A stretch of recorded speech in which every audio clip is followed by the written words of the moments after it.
All right, let's jump right in.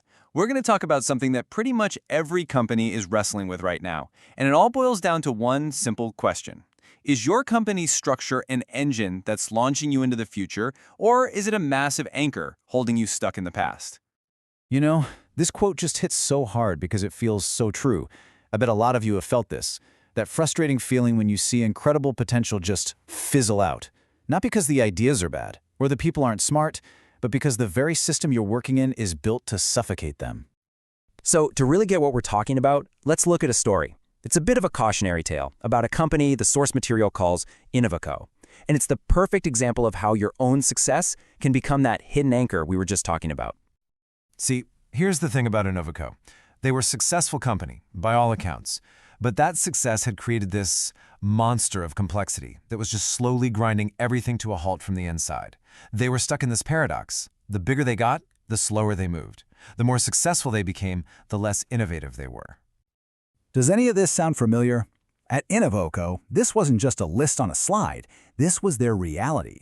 Departments were like their own little kingdoms, protecting their turf. Just trying to talk to another team felt like navigating a tangled labyrinth. You know, they had this one case where a killer new product idea took 9 months to get approved. And by the time it did, 2 of their competitors had already launched something similar. That's a massive opportunity just gone. But these problems aren't just about feeling frustrated. As the source material really hammers home, sticking with these old, creaky structures is a huge financial gamble. And this is where it really starts to hurt, right in the wallet. And here is the fundamental problem in a nutshell.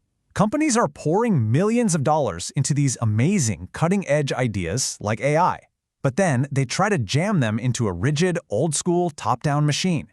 It's the classic square peg in a round hole. It just doesn't work. The data on this is just wow. Research shows you can see a 30% drop in the productivity of your AI projects when you force them into a traditional rigid organization. Just let that sink in for a second. That's nearly a third of the value from your most important projects just vanishing, wasted, all because of a bad org chart. And then there's the other side of the coin, the cost of just doing nothing. The sources point to one company whose operating costs actually shot up by 15% in just 2 years. Why? Not because of some big market crash, but simply because their broken structure created so much waste and duplicated work that it was eating away at their profits. So let's be super clear here. This whole idea of organizational design, it's not some fluffy abstract theory from HR. No way! The numbers prove it has a direct, measurable, and massive impact on your bottom line. Okay, so if the old way is broken, what's the fix? Well, the good news is there's a pretty clear blueprint for what a modern, effective organization actually looks like. But it requires a total mindset shift. You have to stop seeing your company as a rigid machine and start seeing it as a living, breathing organism. And this just lays out the difference perfectly. On one hand, you've got the old machine. It was built for one thing: control. You've got your top-down hierarchy, your strict chain of command, but then you've got the modern organism. It's built for something completely different: speed and adaptation. It's a collaborative network where decisions are made by the people who have the information, not just the people with the titles. So, what does that actually look like day to day? Well, communication is actually collaborative, not just a series of approvals.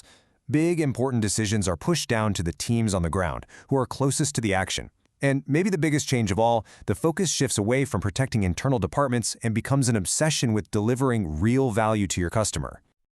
But this isn't just some abstract theory, right? Let's go back to our friends at Innovoco. Remember, they were on the brink, totally strangled by their own system. But they didn't just give up. They took this modern blueprint and they made it a reality. Here's how they did it.